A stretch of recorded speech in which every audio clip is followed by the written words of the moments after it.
Assalamualaikum warahmatullahi wabarakatuh. Welcome to channel Jimmy Official. Pada hari ini kami akan mencoba masak gulai pli, makanan khas Aceh.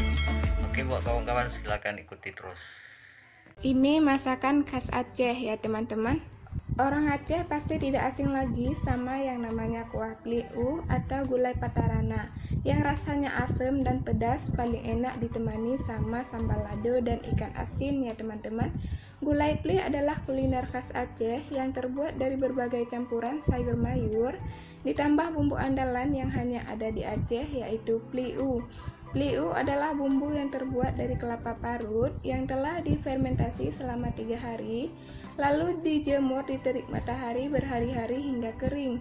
Karena sudah berhari-hari disengat matahari, pli ini goreng semangat goreng.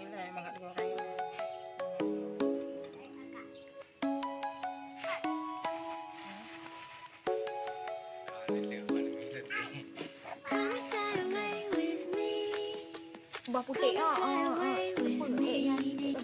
putih ni no. Baik boleh. Yang baru kuning baik boleh sebab belum pisang. Nanti kau makan biji buah putih, gula-gula juga mati.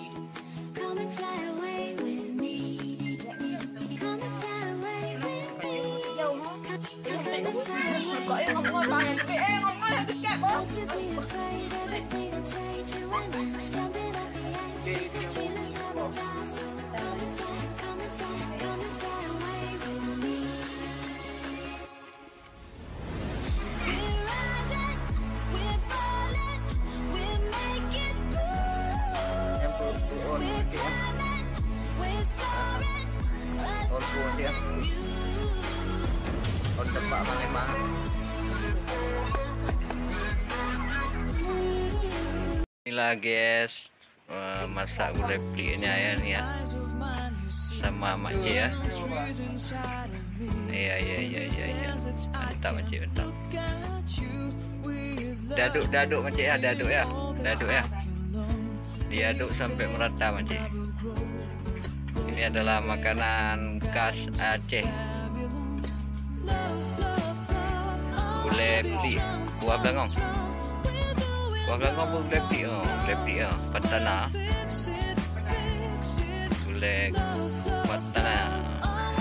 Oke, nanti silakan ditengok di YouTube ya, macam ya.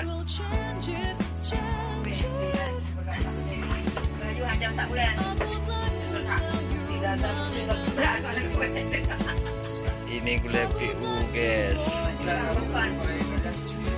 makanan khas Aceh ni ya,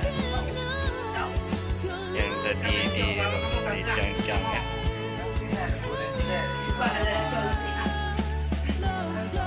Oke, ini udah masak nih guys ya, udah masak ya, udah boleh dinikmati. Oke.